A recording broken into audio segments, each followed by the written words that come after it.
How is it going, everybody? You're watching Then About Tech, so you have probably noticed that pretty much every time you take a picture on your iPhone, the photo changes right in front of your eyes automatically.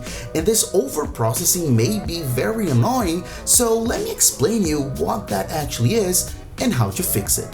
Okay, so unfortunately this over-processing of our iPhone photos is normal, and it's actually due to a feature called Deep Fusion, which is the computational photography of the iPhone. And this feature, it just can't be disabled. There's no button to disable it, but of course there's a little trick you can do to avoid Deep Fusion from working and over processing your photos. So what you're gonna do, the first thing you have to do is make sure that live photos is turned on your iPhone. As you can see, all you have to do is open up the camera app and then make sure that live right here is on. So if on yours is like that with the slash here, it's off, so tap on it and make sure you see live right here. With the live feature turned on, we can go ahead and kind of bypass Deep Fusion. Let me show you how. So as you just saw in the intro, I took this photo of myself, right?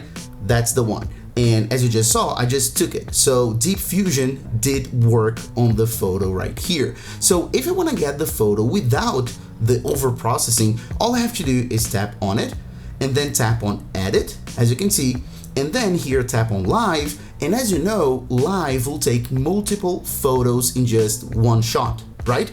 And the cool thing is Deep Fusion will only work on this main photo right here that the iPhone selected. So if you go ahead and pick any other frame and pay attention how it changes. So if I pick any other frame, that's the original photo. So that's the photo without Deep Fusion. Of course, any of those other photos here, all of them will be without the over processing. So that's pretty much it, guys. So you go ahead and tap here on make key photo and then tap on done. And then as you can see, that's the photo as natural as possible without the over processing, without anything. Take a look at how natural it is. Take a look at my face. Take a look at just how better it looks in my opinion. So if I go ahead here and I tap on edit and then revert, it's gonna come back to the original photo with Deep Fusion. Take a look at this.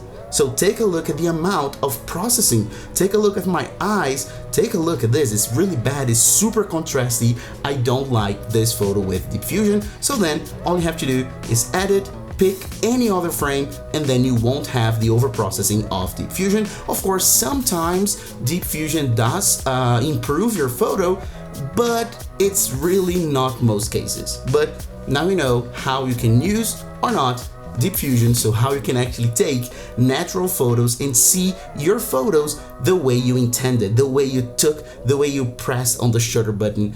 That's how you get those images. All right, so thanks a lot, and I'll see you on the next videos, guys. Bye bye.